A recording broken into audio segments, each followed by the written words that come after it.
नमस्कार। मैं नरेश कुमार चटिया। आप सभी का मेरे YouTube चैनल एनजे सोशोलॉजी में हार्दिक स्वागत करता हूँ। और आज मैं आपको बीए पार्ट फर्स्ट के पेपर फर्स्ट सोशोलॉजी से संबंधित एक topic forms of social change, सामाजिक परिवर्तन के प्रकार, इस विषय के ऊपर आपको पढ़ाने जा रहा हूँ। स्टार्ट करते हैं।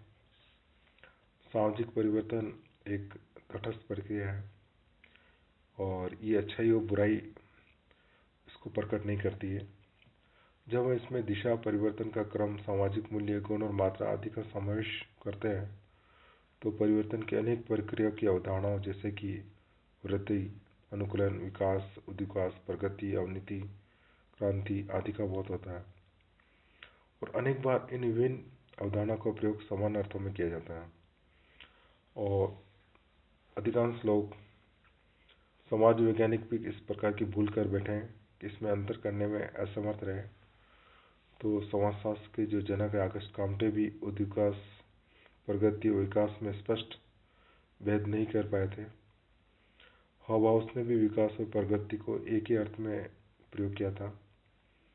तो हम देखते हैं कि आधुनिक समाजशास्त्री जो है उसमें हम देखते हैं कि स्पेंसर, लेस्टर, वार्ड, मार्क्स, गिडिंस जैसे प्रसिद्ध समाजशास्त्रियों की रचनाओं में भी इन शब्दों के जो प्रयोग है उसमें स्पष्टता नहीं आती है, जबकि ये सब कुछ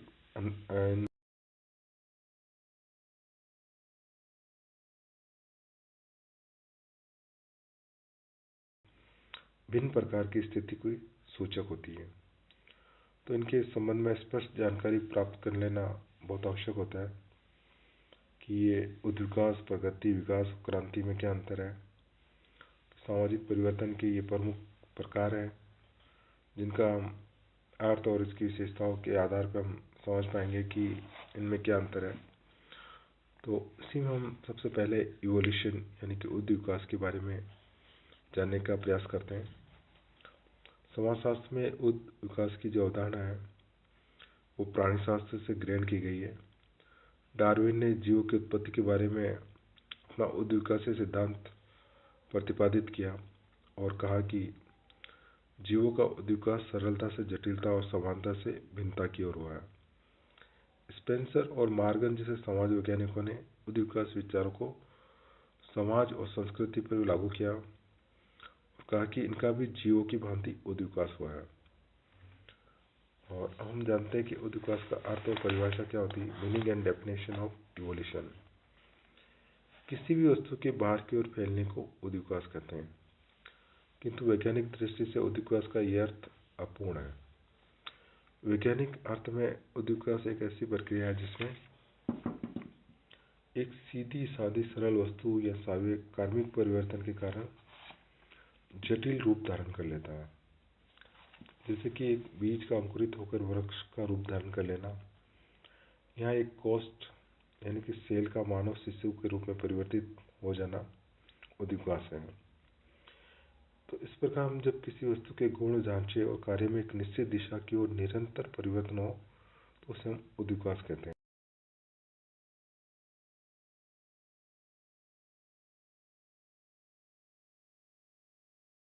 उसमें निरंतर परिवर्तन होता है, फिर निश्चित दिशा होती है, गुणात्मक अंतर आता है और ढांचे और कार्य में भिन्नता होती है। इसके बारे में ऑगबर्न निमकोप ने भी उद्विकास को एक निश्चित दिशा में होने वाली परिवर्तन माना है। तो इन परिभाषाओं से स्पष्ट हो जाता है कि उद्विकास किसी भी एक विशेष दिशा में होने वाला वह परिवर्तन है जो वस्तु की आंतरिक शक्तियों के परिणाम स्वरूप पैदा होता है और इसमें वस्तु की जटिलता में वृद्धि होती है। यानी कि बहुत ही सरल शब्दों में अपन ये कह सकते हैं कि जो उद्विकास होता है एक विशेष दिशा में होता है और ये जो विशेष दिशा में होने वाला जो परिवर्तन है वो उसी वस्तु की आंतरिक शक्तियों के परिणाम स्वरूप पैदा होता है और इसके परिणाम स्वरूप उस वस्तु की जो जटिलता है उसमें वृद्धि हो जाती है। जैसे कि एक बीज है वो वृक्ष के रूप में परिवर्तित होता है। अब हम उद्विकास की विशेषताओं के बारे में बात करते हैं। उद्विकास सदैव सरलता से जटिलता की ओर होता है। प्रारंभ में किसी वस्तु का प्राणी के जो अंग होते हैं, वस्तु या प्राणी के अंग गुले मिले या धुंधे होते हैं, धीरे धीरे उनमें स्पष्ट अंतर होने लगता है और वो पृथक हो जाते हैं। उनका स्वरूप भी निश्चित दिशा में निश्चित हो जाता है। इसका विकास निरंतर और धीमी गति से परिवर्तन की एक प्रक्रिया है। उद्विकास विशेषीकरण की एक प्रक्रिया है। विकास के दौरान जीव या समाज के विभिन्न अंगों में विभिन्नता पैदा हो जाती है। वस्तु के अंग या शाखाओं में धीरे धीरे स्पष्ट और पृथक हो जाती है। उद्विकास एक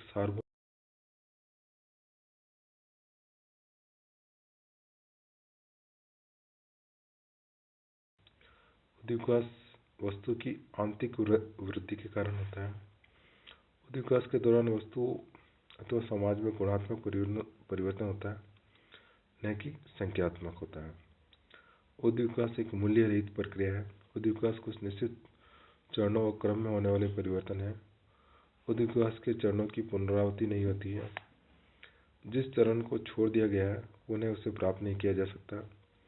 जैसे कि एक बालक युवा होने के बाद में पुनः बालक की अवस्था में को प्राप्त नहीं कर सकता है।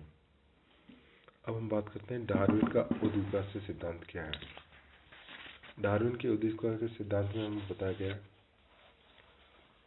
कि सामाजिक उद्विकास का सिद्धांत डार्विन के उद्विकासवाद पर आधारित है और डार्विन के उद्विकासी विचारों को जान लेना आवश्यक होता है कि जब तक ये धारणा चली आ रही है कि पेड़ पौधे और जीव जंतु की सृष्टि ईश्वर ने की है, किंतु डार्विन ने अपने लंबे समय के अध्ययन के बाद में ये निष्कर्ष दिया था कि प्राणियों का उद्विकास सरलता से जटिलता और समानता से भिन्नता की ओर हुआ। प्रारंभ में हम देखते हैं कि पृथ्वी पर कोई जीव नहीं थे। विभिन्न रासायनिक क्रियाओं के कारण जीव का जन्म हुआ और प्रारंभ में जीव एक कोश थे। धीरे धीरे इसका शरीर रचना में परिवर्तन हुआ, उनमें भिन्नता आती गई और विभिन्न अंग पृथक पृथक हुए। तो डार्विन का मत है कि प्रारंभ में जीव बहुत सरल कोटि का होता था और उसके विभिन्न अंग इतने घुले मिले होते कि उनमें स्पष्टता से उसको पहचाना नहीं जा सकता था और न ही उनको पृथक किया जा सकता था। और धीरे धीरे इनमें परिवर्तन होने लगा, अंग स्पष्ट और अलग होने लगते थे और इसके स्वरूप में भी स्पष्टता आने लगती है।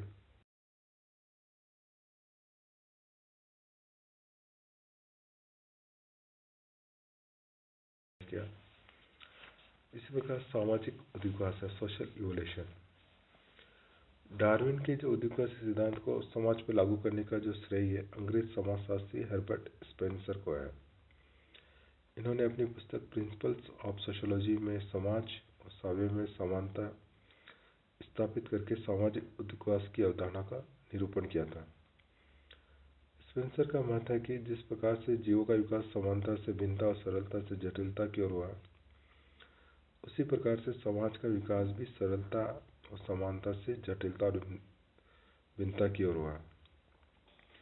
प्रारंभिक समाजों में विभिन्न अंग स्पष्ट थे और उनमें उनके जो कार्य थे वो गुले मिले थे।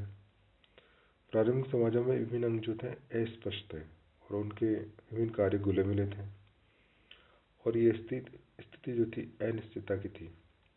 किंतु धीरे धीरे समाज में परिवर्तन हुआ। समाज के विभिन्न संगठन और संस्थाएं पृथक पृथक दिखाई देने लगी और उनमें कार्य विभाजन हुआ, विशेषीकरण पनपा। और एग्जाम्पल जैसे कि सामाजिक और आर्थिक, धार्मिक, राजनीतिक, सांस्कृतिक कार्य किसी एक ही संगठन और संस्था से संबंध थे। धीरे धीरे इन कार्यों को करने वाले अलग अलग संगठन और संस्थाएं बनी और इससे समाज में जटिलता और भिन्नता की वृद्धि हुई और साथ में विभिन्न संस्थाओं की पारस्परिक जो निर्भरता वो भी बढ़ी। तो इस प्रकार स्पेंसर ने जो डार्विन का जो सिद्धांत था, उद्विकास सिद्धांत, वो समाज पे भी लागू करने किया, इसको हम सामाजिक उद्विकास कहते हैं। उद्विकास के जो स्वरूप है, फॉर्म्स ऑफ इवोल्यूशन, उसमें पहला है समरेखीय उद्विकास।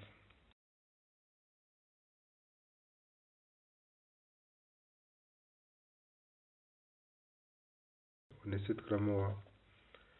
विश्व के सभी समाजों और संस्कृतियों में कुछ निश्चित स्रोत से होकर गुजरती है और उनमें विकास का एक नियम रहा है।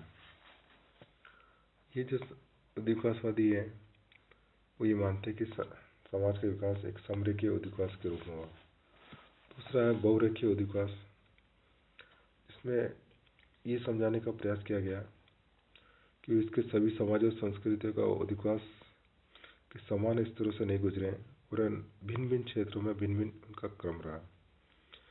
जैसे कि स्टीवर्ट ने बताया कि पैरन, मेसो अमेरिका, मेसोपोटामिया, मिस्र और चीन की संस्कृतियों और समाजों का अध्ययन करने में बताया कि ये सभी विभिन्न क्रमों से उद्विकसित होकर समान अवस्था में पहुंची है। तीसरा जो सिद्धांत है वो बहुरेखीय उद्विकास के बाद में हम देखते हैं कि चक्रीय या पैराबोलिक उद्विकास आता है, साइक्लिक इवोल्यूशन है। इस प्रकार के जो उद्विकास में विश्वास करने वाले जो विद्वान हैं उनका मत है कि उद्विकास एक चक्र के रूप में यानी घड़ी के पेंडुलम की तरह कभी इधर कभी उधर या उतार चढ़ाव के क्रम में होता है। और उद्विकास से संबंधित ये मत सबसे बाद में आया था। इसमें नव उद्विकासवादियों ने कहा, उनका मत है कि उद्विकास एक सीधी रेखा में नहीं होकर अनुव्रत वक्र रेखा के रूप में होता है। जैसे कि घोड़े के खुर में ठोकी जाने वाली नाल होती है जिसकी आकृति कोष्ठक के समान होती है। इस प्रकार के जो उद्विकास होता है उसका मानना है कि उद्विकास एक चक्र की भांति होता है।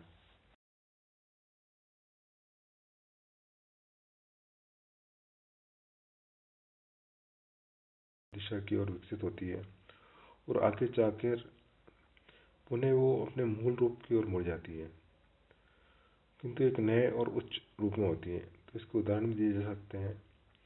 प्रारंभ में हम देखते हैं कि सामूहिक संपत्ति पाई जाती थी, धीरे धीरे व्यक्तिगत संपत्ति का महत्व बढ़ा और आज पुनः राज्य के द्वारा संपत्ति पर सामूहिक अधिकार की धारणा पनपी है। इस प्रकार फैशन के अंदर भी हम चक्रीय परिवर्तन देखने को मिलता है।